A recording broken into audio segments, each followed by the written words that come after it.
Okay, good morning, everyone. Let me get shows live on Facebook. Yes, so let me pull up Facebook and make sure it is popping up. It is there. And then I will look for comments, and we can even do questions towards the end. Okay. Awesome. Hello, everyone. So I'm here with Sarah this morning, and she is a Reiki practitioner. That's the correct way to say that, right? Yes.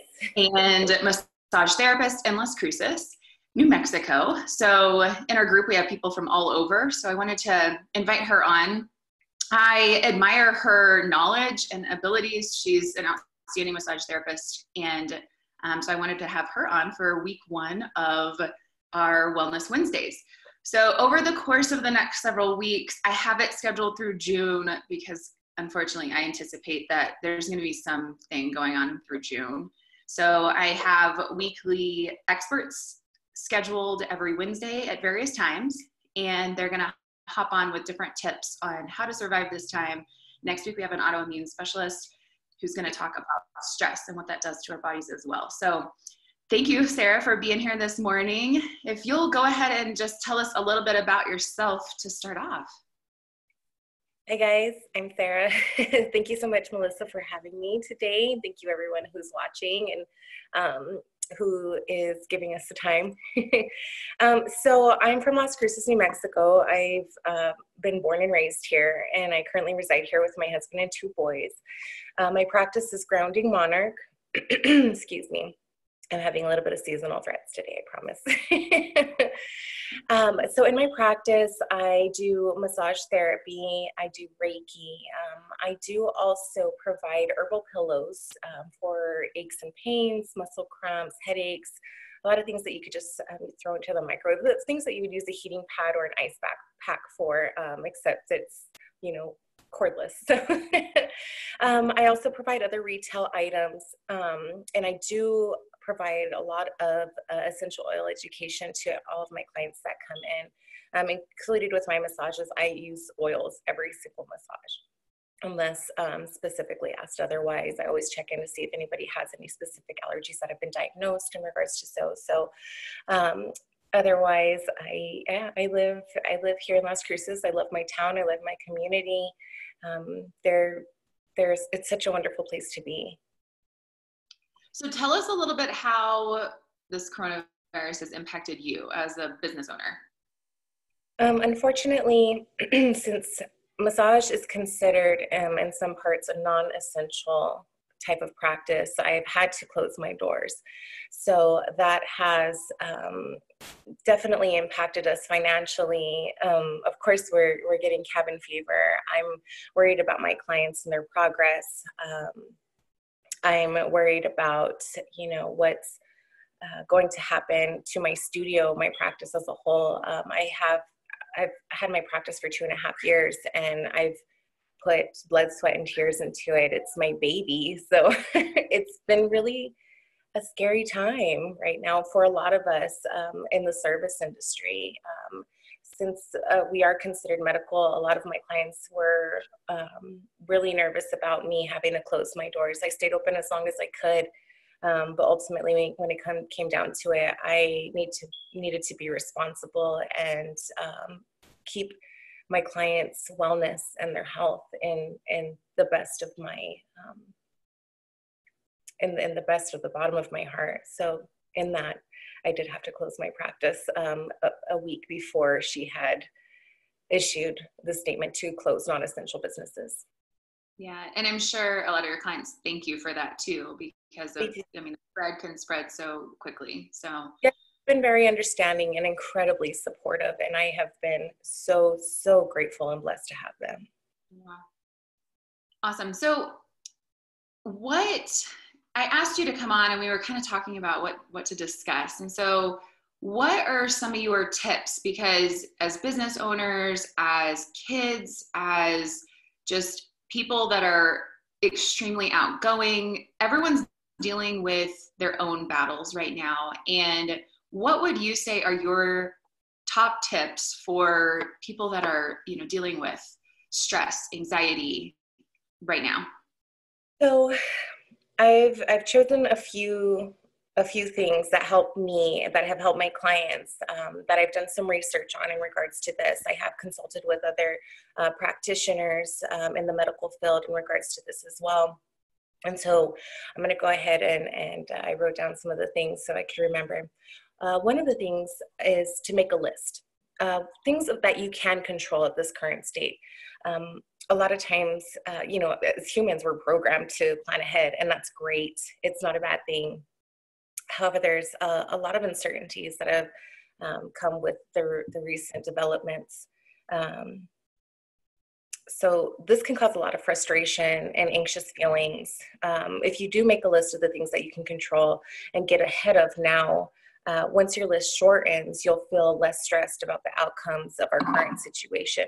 So things that you can do to help eliminate those things, like, on a daily or average time, if you're really anxious about, what's going on at home, things that you need to fix, make those lists of things that you can take down, that you can tackle right now. Those are the things you can control to get some level of normalcy in your life. Some oils that can help with that are a lot of the focus blends, vetiver, Intune, patchouli, but also people need to keep in mind that the oils that are more geared for anxious feelings, to help balance you, are really good to help keep you focused. As people who have been diagnosed with anxiety take antidepressants or SSRIs to help ground them so that way they can eliminate some of those anxious feelings. So my next on my list is mindful practices. Acknowledging what you're feeling and validating those feelings, then stepping forward is a great way to lessen anxious feelings. You have to be willing to move forward. That's something that we need to, like, okay, I got this. This is what I'm feeling. I'm validating that. This is what I'm going to do to move forward. To help with those things, to help kind of hone down those anxious feelings, with mindful practices include yoga, meditation, listening to music, reading, crafting, or feeding your creative mind. Those are really good mindful practices, and they're also growth oriented. I like how you said the step forward, because I do think that action just plays such a critical piece to that. And I always think about how my kids are watching me. And if I'm over on the sofa thinking, poor me, poor me, poor me, that's not showing them or modeling to them that, and that this is hard for me too. They just see me as, right. Frustrated or whatever. Mm-hmm. Reach, and not only for our kids, but for our peers. Right. And so you see, okay, if they see somebody who's calm and collective, they're going to feel more calm and collective. 100%. It's just a contagious thing that we as humans, but especially our children, because they're looking at us, we're the most important people in their lives. Mm-hmm. And so if they feel like we got this and we're okay and we're ready to charge forward with this, then they're going to feel safer. Definitely. So my third for helping with anxiousness, or kind of just getting through this in general, is understanding and patience through gratitude. we become so frustrated with ourselves and others when the world around us is also stressed, like we were saying, annoying and ridden with anxiousness. People react in so many different ways that we need to displace ourselves and understand that we're all having our own circumstance. But while having our own situation, we're all in this together. If you haven't read the 4 Agreements, now would probably be a good time to pick it up. This definitely applies. This book definitely applies to this statement. By improving our patience and understanding of ourselves and others, we can practice gratitude, or vice versa. Affirming, praying, acknowledging the things that we are grateful for in these times will help put into perspective that everyone is going through something right now. But these behaviors are really effective towards our understanding and patience. But the bonus thing is they're also inspiring and quite contagious for others. Definitely. I agree with that too. And I feel like when you said that, I was like, I have a morning routine where I incorporate gratitude and things like that, but I don't always do that with my kids. And now is the best time to really incorporate that with them too. And just ask them, what are you grateful for today? Because that would even help them think that way, which I think is powerful. Right. So on that subject, with kids, let me see if I can find my notes on that. I wrote it down. Yeah, what tips do you have for other moms out there with kiddos? Because you have elementary, right? Your oldest isn't like 5th grade? I have a preschooler and an elementary age. Yeah. And how old is your oldest? He's in what grade? He's 10 and he's going to be 11 in July, so he's in 5th grade right now. It's been quite uprooting for both of them since they went ahead and canceled schools. My little guy's having a really tough time with it. My big kid is super ecstatic about it. And for those, are you comfortable sharing about your kids a little bit more? Yeah, that's fine. Okay. So for those of you that don't know Sarah, her youngest is on the spectrum. So she has a whole different realm of, challenges in this situation too. He gets therapy and other things. And so this is something that is throwing him for a loop because he's not in that same routine that he's had. So if you want to share, and then your oldest is 5th grader. So of course he's missing his friends, I'm sure. And just his normalcy, wanting to probably play video games a lot or whatnot.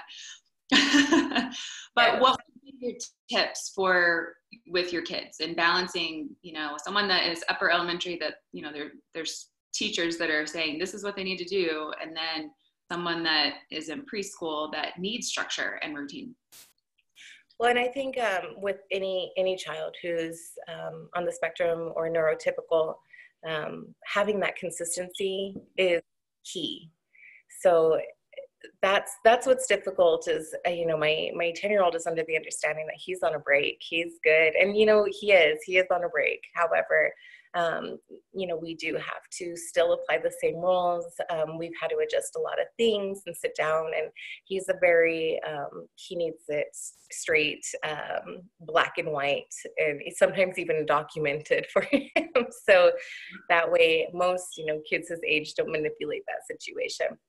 But a lot of discussions with them, kind of like 31 questions, rather 21 questions since we've got more time. But playing games with them and kids, like asking them questions like, would you rather, what do you like best? They love to talk about their interests, and they need those positive affirmations, and it's being like, wow, that's really cool. And so that kind of keeps them more inspired to kind of do something else, instead of just kind of like shutting down and want to play video games or watch a few movies. And that's fine. That's okay. As far as socializing, we have increased a little bit of more time for him for video games, so that way he can interact with his peers and keep in touch and what's going on with you guys. And so far, I mean, it's kind of neat that we have our neighbors next door, so they're kind of playing from a distance, throwing the football back and forth. I mean, with their gloves. So it has been challenging for both of them. With my youngest, who is on the spectrum, he does do better with the schedule when we kind of start letting things, and we can relax with him. It's not always that way for every other child on the spectrum. They're all different. They all have their same, or their own quirks about them. So with mine, keeping as much consistency as we can, we have, as long as they're allowing us, we have allowed our therapist to come in and still do ABA therapy, is what the service that he receives. It's applied behavioral analysis. And so that helps him kind of keep the normalcy. There has been some telehealth, so there has to be change, and regardless of any of our situation, our children who are on the spectrum have to learn how to adapt to those changes, which is what ABA therapy helps them with. And that's my kiddo knocking on the door right there, if you can hear him. So with the telehealth, that's been really good for our speech therapy, for any other practices that we can do telecommunicating. So that's been good. It's just been a little bit of a shift. So he's adapting to it. There have been some things that have been difficult. However, we try to keep to the same routine as far as bath time, bedtime, feeding, going outside. And he's the kind of child that has, when he needs kind of that release of stimulation, he needs to go outside, he needs to run, he needs to climb. So that, in that aspect, we're so grateful that we can still go outside here. And so that way he's not climbing on my fridge. I think you brought up some really good points about like keeping a schedule, keeping a routine, and that can be hard when people are working 8-hour days at home and they're having to work too. Do you have any tips for that, for parents that are not as flexible with being able to just at 10 o'clock, let's go outside, or all of that? Right. It's incredibly difficult especially with a child on the spectrum. A lot of parents have had to leave their jobs or have stay-at-home jobs because of that reason, because of having a strict schedule or strict therapy. Sometimes people are having 40 hours of therapy, and so it is a full-time job. For the people like myself, I own a business and I have to be gone, and sometimes I work more than 40-hour days. But most of my clients actually all of my clients are very understanding of having to have that flexibility for my children. However, there are some practices or some offices that are, people who are having to fulfill that 8-hour. And that's incredibly difficult. If you have a partner that's staying at home with you, it's good to take turns to divide those responsibilities, to still maintain a unity. That's incredibly important. That's, when things, not exactly the only, but a lot of times if you don't remain unity with your partner, things can crumble, and your children will see that, and there will be a lot more manipulation, a lot more frustration, a lot more anxious feelings within them. If for those parents who don't have a partner, that's incredibly, incredibly difficult. You would definitely have to take a lot more breaks.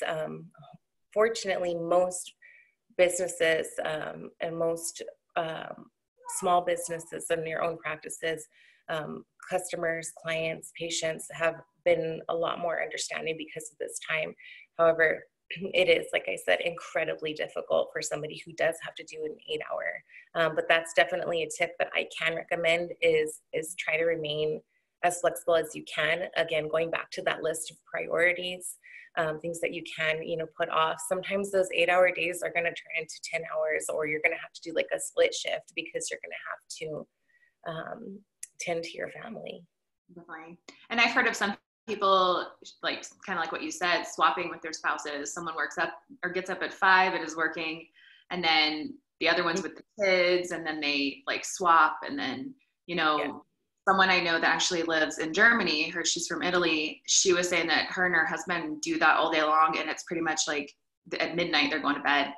And so, it's so important, like you said, the 3 things, just mindfulness, gratitude, what you can control. I think those are kind of deep within us and what things that we can do that will provide that comfort and that strength to get through these tough times. So awesome. Well, anything else you want to add to that?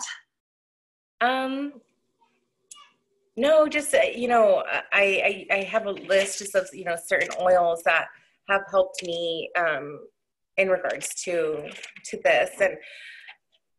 And I'm sure, they all differ, just like with medications and Western medications, and you've got to play with them. You've got to see what works best for you. These are the things that I've found. These are some blends that I have found that have helped me with these, the list of things that I had mentioned. So these are kind of blends that I've created. Of course, not like I just made them up, but that I've found that have helped me and that have helped several clients. One blend is Balance and Tangerine. Another blend would be Rosemary, Bergamot, and Frankincense.